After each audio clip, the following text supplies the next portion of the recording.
Assalamualaikum dear students, I hope you are all fine and doing great. Our today's topic of discussion is continuation of the discussion of this exercise. हम इस exercise को discuss कर रहे थे।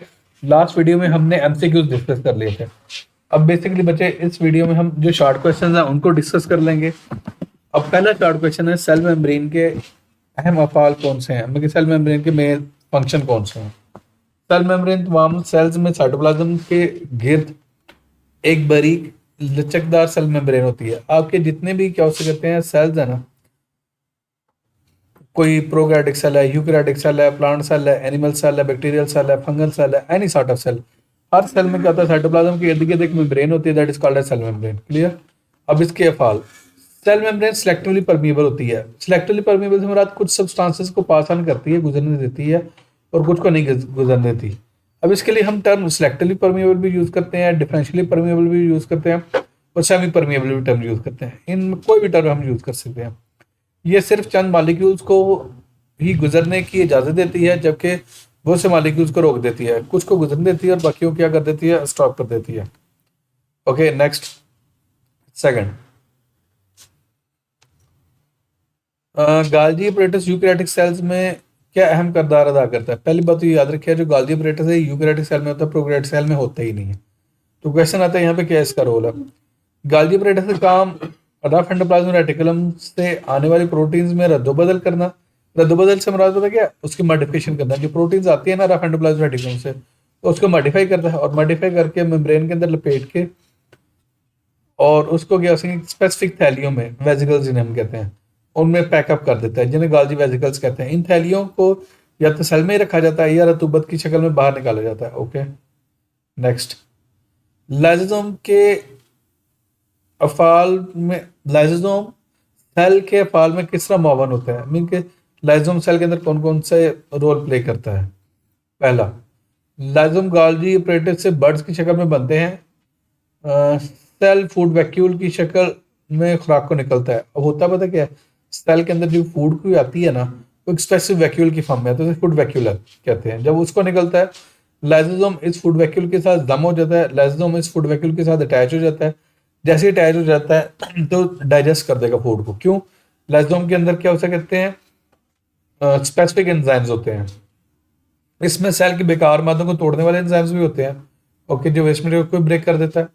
Next, lysosome खराब organelles को भी निकल कर तोड़ देते हैं।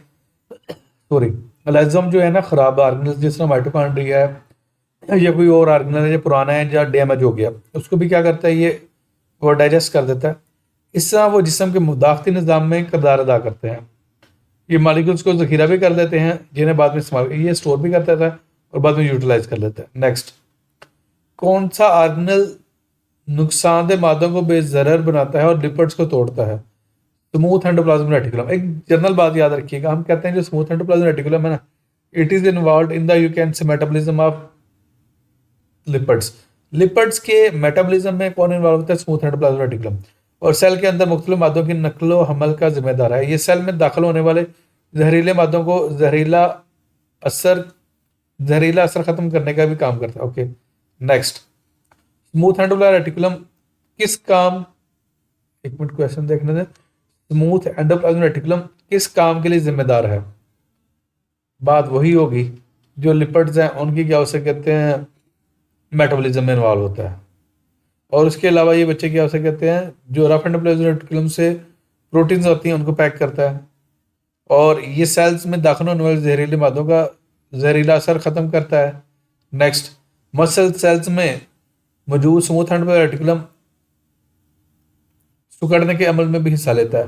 होता पता क्या है, हमारे मसल्स को कंट्रैक्ट करने के लिए स्पेसिफिक आयन चाहिए होता है, that is a calcium ion, वो स्टोर होता है स्मूथ एंडोप्लाज्मिक रेटिकुलम में। नेक्स्ट है, पौधे के सेल्स में वैक्यूल जानवरों के सेल्स में मौजूद वैक्यूल से कैसे मुख्तलिफ होते हैं।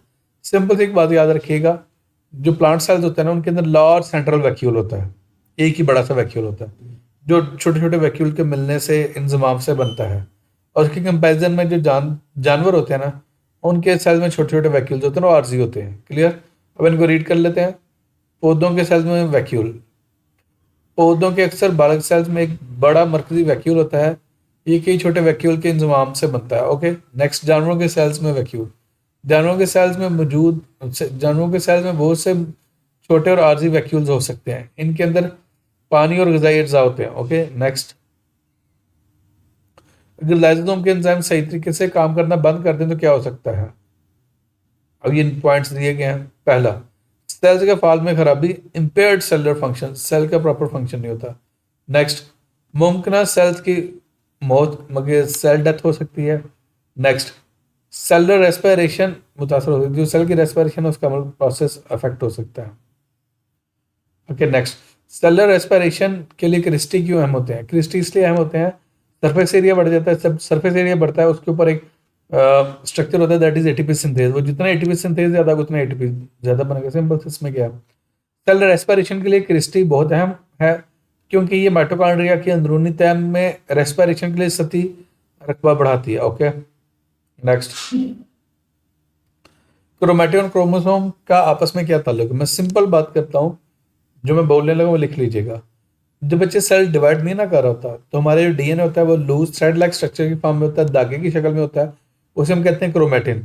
और वही जब हमारे सेल ने डिवाइड करना था, यही क्रोमैटिन कंडेंस करता है, सुकड़ के स्पेसिफिक शेप बना देता है, that is called as chromosome. यही बात की, इसको मैं अब रीड कर देता हूँ। क्रोमैटिन न्यूक्लियोप्लाज्म में बारीक धागे जैसा मवाद क्रोमैटिन कहलाता है। ये डीऑक्सीराइबोन्यूक्लिक एसिड डीएनए यानी डीएनए और प्रोटीन्स का बना होता है। ओके क्रोमोसोम, जब सेल तकसीम होने के अमल शुरू करता है तो इसका क्रोमैटिन सिकुड़कर क्रोमोसोम की शक्ल इख्तियार कर लेता है। ओके, वो किस में कन्वर्ट हो जाएगा? क्रोमोसोम में कन्वर्ट हो जाएगा। ओके नेक्स्ट, कौन सा सेल असबी पैगामात भेजने के लिए जिम्मेदार होता है? हसबी पैगामात में परेशान हो गए कि यार ये नर्व इम्पल्स की बात कर रहा है। हमारे बॉडी के अंदर जो मैसेज कन्वे होता है ना, वो नर्व इम्पल्स की फॉर्म में तो न्यूरॉन्स कंडक्ट करते हैं। न्यूरॉन सिस्टम के मखसूस सेल्स होते हैं जो जिसम के मुख्तलिफ हिस्सों में पैगाम पहुंचाते हैं, तो वही बात बच्चे न्यूरॉन्स हैं और नर्व इम्पल्स की फॉर्म में भेजते हैं।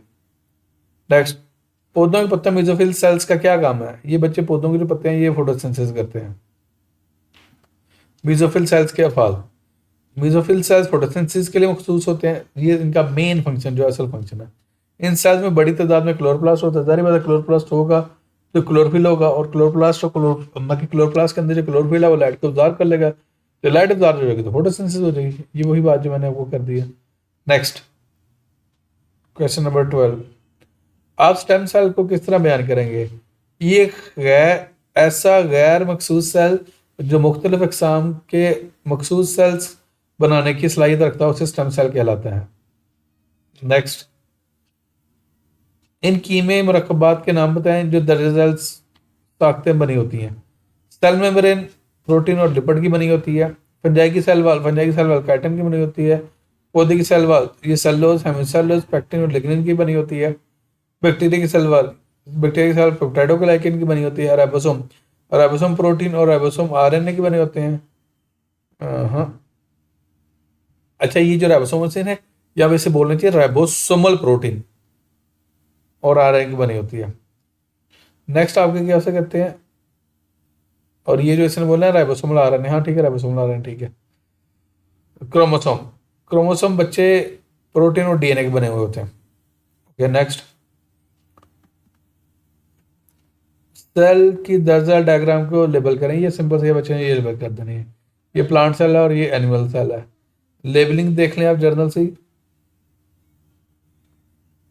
ये जर्नल सी लेबलिंग है।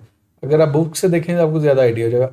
आपने क्या से अपनी बुक में प्लांट सेल और एनिमल सेल की जो लेबल डायग्राम उनको देख लेना। क्लियर है? यहाँ तक बच्चे हमारे शॉर्ट क्वेश्चन हो गए।